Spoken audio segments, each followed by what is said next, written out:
አንጠፋም እኮ ተባብለን ነበር፣ ግን ምን ያደርጋል ፈተናው በዛ ወገንታትና ህዝብታት። ለማንኛውም ጂሚ ቤሪያ ኢዝ ባክ ተመልሼላችኋለሁ። እንዴት ናችሁ? ሁሉ ሰላም ነው? ሁሉ መልካም፣ ሁሉ ተማም። እኔ በጣም ደህና ነኝ፣ እግዚአብሔር ይመስገን። ከተወሰኑ ቀናት በኋላ በድጋሚ በዩቲዩብ ቻናላችን ተመልሰን ተገናኝተናል። ዛሬም እንግዲህ እንደተለመደው የተለያዩ ቪዲዮዎችንና ሀሳቦችን ይዤላችሁ መጥቻለሁ። ቀጥታ ወደ ቪዲዮአችን እንሄዳለን። በፓስተር ቸሬና በሜሎስ እንዲሁም ደግሞ ወንጌላውያን እህት ወንድሞቻችን መሃል ያለው ትንቅንቅ የቀጠለ ይመስላል። ስማኝ ወንድሜ፣ እኔ መቼም በፓስተር ቸሬ ሁሌ እንደተሳቀቅኩ ሸምቀቅ የት እንሂድኛ? ወንጌላውያን አንተ በእውነት ማሊያ ትጫወታለህ? አንተ የምታስታርቀው በሚዲያ የምናያቸውን አክተሮች፣ ታዋቂ ሰዎች፣ ዓለማውያንን ነው። ፓስተር ቸሬ የወንጌል አማኞችን ያሸማቅቃል። እኔ እርሱ ሲናገር ሁሌ እንደተሸማቀቅኩ፣ በትክክል የዳነ ክርስቶስን የሚከተል አይመስለኝም። በቀደም ዕለት ቃለ መጠይቅ ከኦርቶዶክስ መምህር ጋር ቁጭ ብሎ በጣም ነው የደነገጥኩት። ቀድሞውንም ኦርቶዶክስ ጋር ቃለ መጠይቅ ለምን ትሄዳላችሁ? ወንጌል አማኞች ምን ለመስማት ትሄዳላችሁ? ምን ለማካፈል? ስለ ኢየሱስ ለማውራት ከሆነ ስለ ኢየሱስ የምታወሩ ቢሆን ደግሞ አትጋበዙ። መጀመሪያ ፓስተር ቸሬው የዚህችን እናት ሐሳብ በደንብ ነው የምጋራው። ለምን ደብል ስታንዳርድ መሆን እንደሚፈልጉ ባይገባኝም ግን በጣም ብዙ ጊዜ በኦርቶዶክሳውያን ለመወደድ የሚያደርገው ጥረት በጣም ኢትስ ሶ ኢምባሬሲንግ፣ በቃ በጣም ያስጠላል። ለምን እንደዚህ እንደሚሆኑላ ግራ ነው የሚገባኝ። ሚዲያ ላይ በጣም ብዙ ጊዜ የምታደርገው ነገር ትክክል አይደለም፣ እየሄድክበት ያለው ነገር ትክክል አይደለም። ወይ አንደኛችሁን ጠቅልላችሁ ሂዱ። ለምን እንደዚህ መልክ እንደምትሰሩ ምን አይነት ኢሜጅ ቢውልድ ማድረግ እየፈለጋችሁ እንደሆነ ወይም ደግሞ ዓላማችሁን ለወንጌላውያን አማኙ ህዝብ ግልጽ አድርግልን። ስፔሻሊ ፓስተር ቸሬ ግልጽ አድርግልን፣ ዓላማህን ግልጽ አድርግልን። በምታስተምረው ወንድማችንም ቀጣይ ላይ ይናገረዋል። ብዙዎቻችን እንደምናውቀው በትዳር ዙሪያ የምትሰጠው ትምህርት ጥሩ ነው። ብዙ ሰዎች ጓዳ ውስጥ ገብቶ አንዳንድ ቃላቶች የሆነ ዲስከስቲንግ ነገር ቢሆኑም ግን በቃ ጥሩ ነው፣ አስፈላጊ ትምህርት ነው፣ ወቅቱን የጠበቀ ትምህርት ነው። እንደዚህ ከአገልጋይ እስከ ምን ሁሉም ሰው የሆነ ፍቺ በበዛበት ዘመን ውስጥ እንደዚህ አይነት ትምህርት የሚያስተምር ስለ ትዳር ቆልፎ ከህይወት ከኤክስፒሪየንሱ የሚያስተምር ሰው አስፈላጊ ነው። ለእኛ ለወጣቶችም ወደፊት ለታዳጊዎችም አድገን የሆነ ደረጃ ላይ ደርሰን ትዳር ለምናስብ ወንድሞቻችሁም አስፈላጊ ነው። ግን ደግሞ በትምክህትና በትዕቢት ሆናችሁ የአንድን ሃይማኖት ወክላችሁ እስከ ቆማችሁ ድረስ ወደዳችሁም ጠላችሁም ለሌላ ሃይማኖት ማጎብደድና ማሽቃበጥ ይዝናት ፌር፣ በቃ ትክክል አይደለም። ከወደዳችሁ በልክ አድርጉ። እዛው በቃ ሚዲያ ላይ አትውጡና እኛን አታናዱ። ማለት እኛ እኮ ለነሱ እንደዚህ ደስ ይለናል ምናምን ብትሉ እኮ ምንም ችግር የለውም። እኛ ምንም ቅናት የለብንም። ግን ደግሞ አስተምህሮታችን እንደዛ እንድትል አይፈቅድልን፣ በቃ አይፈቅድልን። ወንጌል ከመስበክ ይልቅ እዛ ሄደ ምንድነው እዛ እንደዚህ እንትናቸው ይመቸኛል ከተመቸ ጠቅልለ ለምን አትሄድም? ቁጭ ብሎ ቃለ መጠይቅ ሲያደርግ ከምትወደው መዝሙር እስኪ አንዱን ጥቀስልን ሲባል ምን ቢል ጥሩ ነው? ስራዬ ብለህ ታዳምጣለህ? አዎ። ካዳመጥክ ደግሞ የትኞቹ ዝማሬዎች እነማን ትወዳቸዋለህ? እኔ በደንብ ሰርች አድርጌ ሰማሁ። እንግዲህ አዎ፣ የማለት የሊቀ መዘምራን ይልማ። እሺ፣ ምን ይላል? ሰላም ለኪ ወደድ መዝሙር ሰላም ለኪ ጉግል አድርጌ የምሰማው ደስ የሚለኝ መዝሙር ሰላም ለኪ ጠቅልላ ገባና ሰላም ለኪ ስትላቱል እመቤታችን ልመናዋና ክብሯ ይደርብን አትልም? ነጠላ ለብሰህ ምን አስጨነቀ? ግን እንደዚህ እየተገለጥ እኛን የወንጌል አማኞችን አታሳቀን፣ አታሳፍረን፣ አንገት አታስደፋ፣ አትሳደበን። በጣም ነው የምታበሳጨኝ በጌታ በኢየሱስ ክርስቶስ። ጠያቂው መጋቢውን ይጠይቃቸዋል። መዝሙር ትሰማለህ ወይ ይሏቸዋል። መጋቢው ደግሞ እንዲህ ብሎ ይመልሳሉ። የወደድከው መጀመሪያ ስራዬ ብለህ ታዳምጣለህ? አዎ። ካዳመጥክ ደግሞ የትኞቹ ዝማሬዎች እነማን ትወዳቸዋለህ? እኔ በደንብ ሰርች አድርጌ ሰማሁ። እንግዲህ አዎ፣ የማለት እስቲ የሊቀ መዘምራን ይልማ። እሺ፣ ምን ይላል? ሰላም ለኪ የሚወደድ መዝሙር። ሰላም ለኪ በርጠሚውስ ነው። አዎ፣ በጣም ወዳቸው። እንግዲህ ከመጋቢው ንግግር መስማት እንደቻል ነው የሊቀ መዘምራን ይልማን ዝማሬ እንደሚሰሙና ከሳቸውም ደግሞ ሰላም ለኪ የሚለውን ዝማሬ እሰማለሁ፣ ወደዋለሁ፣ ባረክበታለሁ አሉ። እንግዲህ እኔ የተናገሩት ማን ናቸው? የኦርቶዶክስ ቄስ አይደሉም፣ የኦርቶዶክስ ጳጳስ አይደሉም፣ ሰባኪ አይደሉም። ይህን የተናገሩት ወንጌላዊያን መጋቢ የሆኑ ፓስተር ቸሬ ናቸው። በጣም ያሳዝናል። አንድ ተራ ሰው ቢናገረው ምንም ችግር አልነበረው፣ በቃ የእሱ አስተሳሰብ ነው ብለን እናልፈው ነበር። ግን እኚህ መጋቢ ናቸው፣ ቤተክርስቲያን ተክለው ቤተክርስቲያን የሚያገለግሉ ናቸው። ዛሬ ላይ ሰላም ለኪ የሚለውን መዝሙር እሰማዋለሁ፣ ወደዋለሁ፣ ባረክበታለሁ ካሉ ነገ ላይ ደግሞ የእሑድ አምልኮ ፕሮግራም ላይ ይህን ዝማሬ ማያዘምሩበት ምንም ምክንያት የላቸው። አዘምሮም ሊሆን ይችላል፣ ማን ያውቃል። እንደዚህ አይነት ልምምድ በወንጌላውያኑ ዘንድ የለም። ለፍጡር አይዘመርም። ዝማሬ የሚቀርበው ለእግዚአብሔር ብቻ ነው። በብሉይ ኪዳንም በአዲስ ኪዳንም ሂደን ስናይ ዝማሬ የሚቀርበው ለእግዚአብሔር ብቻ ነው። በተለይ መዝሙር 150 ላይ መዝሙረኛው አስረግጦ ነው የሚነግረን። የዝማሬ መሳሪያዎችን ከዘረዘረልን በኋላ ምስጋና የሚገባው ዝማሬ የሚገባው ለእግዚአብሔር እንደሆነ ይናገራል። እስትንፋስ ያለው ሁሉ እግዚአብሔርን ያመስግን፣ ለእግዚአብሔር ይዘምር ብሎ ነው መዝሙረኛው የሚዘጋው። በአዲስ ኪዳንም ስንመጣ ሐዋርያቶቹ በእስር ቤትም ውስጥ ነው ሲዘምሩ የነበሩት ለማን ነው? ለጌታ ነው። ከዛ ውጪ ለፍጡር ዝማሬ አይቀርብም። ሜሎስ አድረስ ሊያደርገን የፈለገው ሐሳብ በጣም ፐርፌክት ሐሳብ ነው። በቃ መነሳት ያለበት ሐሳብ ነው። ይህ ሰው እንደፈለገ ይናገራል፣ አንድን ሃይማኖት ይወክላል፣ ሲምቦላችን ነው፣ በጣም ያስተምራል ብለን ከሚያስተምሩ መምህራን ጎን ልንመድበው የምንችለው ትልቅ ሰው ነው። ግን በዚህ ልክ ብዙዎች እየወጡ በኦርቶዶክስ ውስጥ ያለውን አስተምሮት ኤክስፖዝ እያደረጉ ትክክል አይደለም በሚሉበት ሰዓት እሱና መሰሎቹ ወጥተው በዚህ ልክ ብል ስታንዳርድ እየሆኑ ግን ሲመጡ አቁሙ መባል መቻል አለባቸው። አቁሙ፣ እዚህ ጋር እረፉ መባል አለባቸው።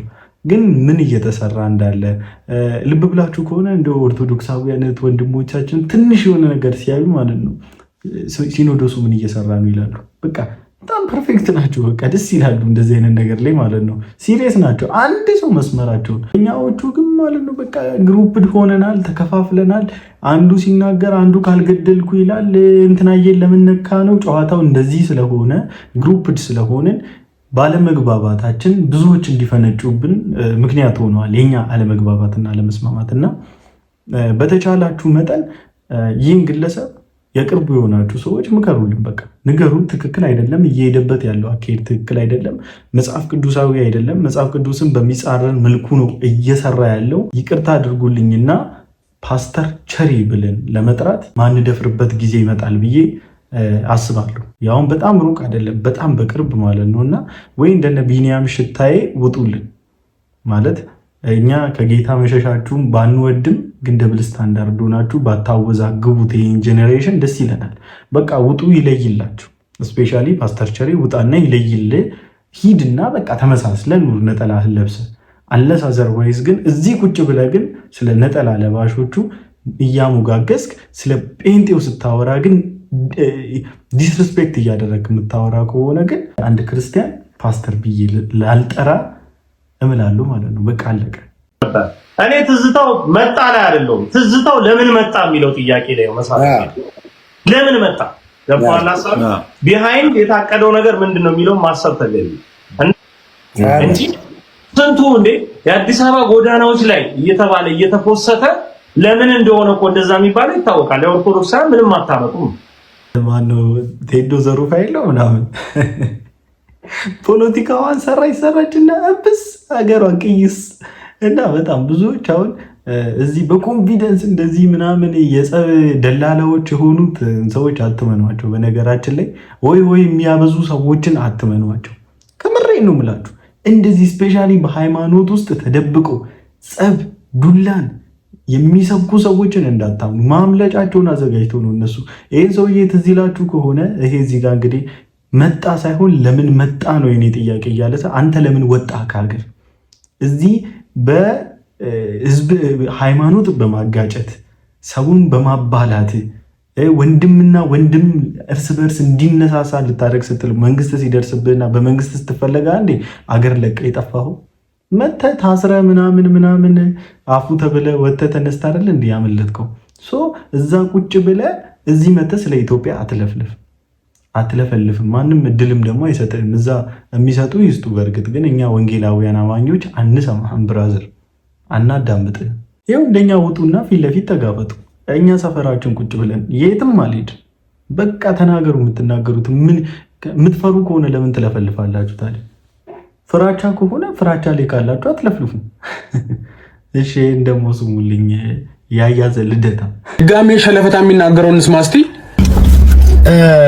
አዎ ለፍርድ መቅረብ አለበት። ፍትህ ካለ፣ ዳኝነት ካለ፣ ህግ ካለ ቤተክርስቲያንን በዚህ ደረጃ አዋርዷል፣ ተሳድቧል፣ ንቋል። እኔ በዘመኔ የኢትዮጵያ ኦርቶዶክስ ተዋሕዶ ቤተክርስቲያን በዚህ ልክ የሰደባት ያዋረዳት አካል የለም። የቃል ኪዳኑን ታቦት እንደፈለገ ሲያንቋሽሽ ሲሳደብ ነበረ።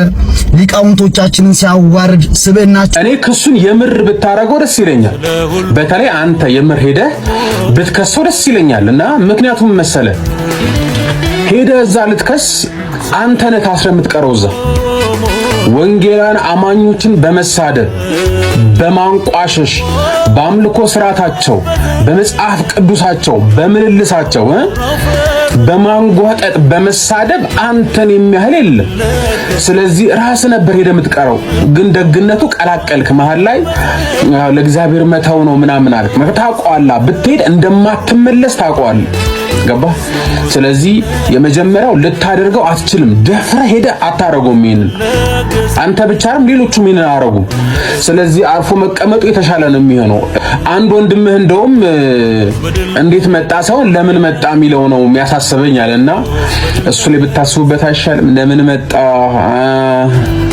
እውነቱ ስንነጋገር ያለው ሪያሊቲ ምን መሰላችሁ? ቦዘኔ አለማዳመጣችን ነው።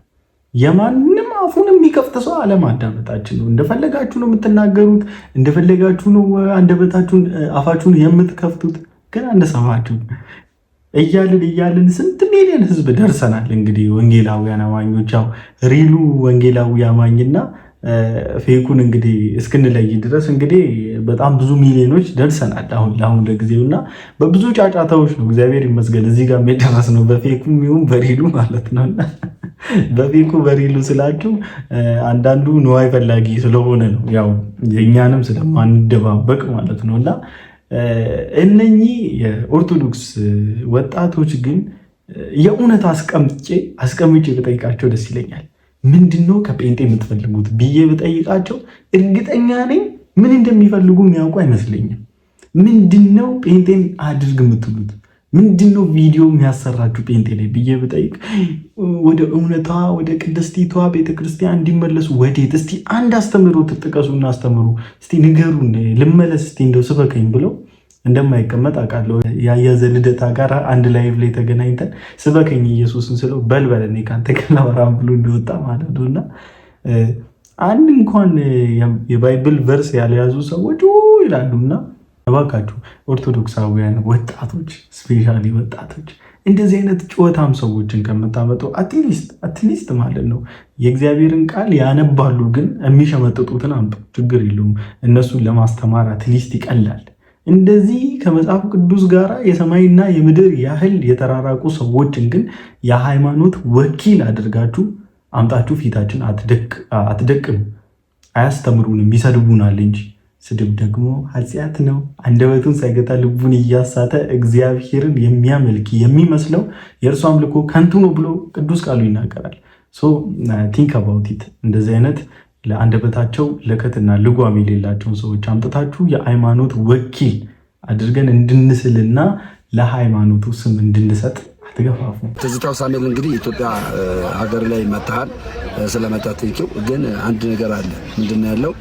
በኢትዮጵያ ኦርቶዶክስ ተዋሕዶ ቤተክርስቲያን ውስጥ እንግዲህ አገልጋይ ለረጅም ጊዜ አገልጋይ እንደነበርክ እናውቃለን። ዘማሪ እንደነበር፣ ዲያቆን እንደነበርክ እናውቃለን። ኦኬ። እዚህ ቤተክርስቲያን ላይ የሚያገለግሉ አገልጋዮችን ስታንጓጥጥ፣ ውጭ ሀገር ኖረ ስታንጓጥጥ፣ በቤተክርስቲያኒቷ አስተምሮ ሳይገባ ሳትረዳ እንደገባህና እንደተረዳ ሆነ ስትናገር በብዙ ነገር ስትነበረ አሁን ሀገር ላይ መጣ። እስቲ ውጭ ሀገር ታደርግ የነበረውን አሁን ሀገር ላይ አድርግ። እስቲ ኢትዮጵያ ላይ አሁን ኦርቶዶክስን ተሳደብ።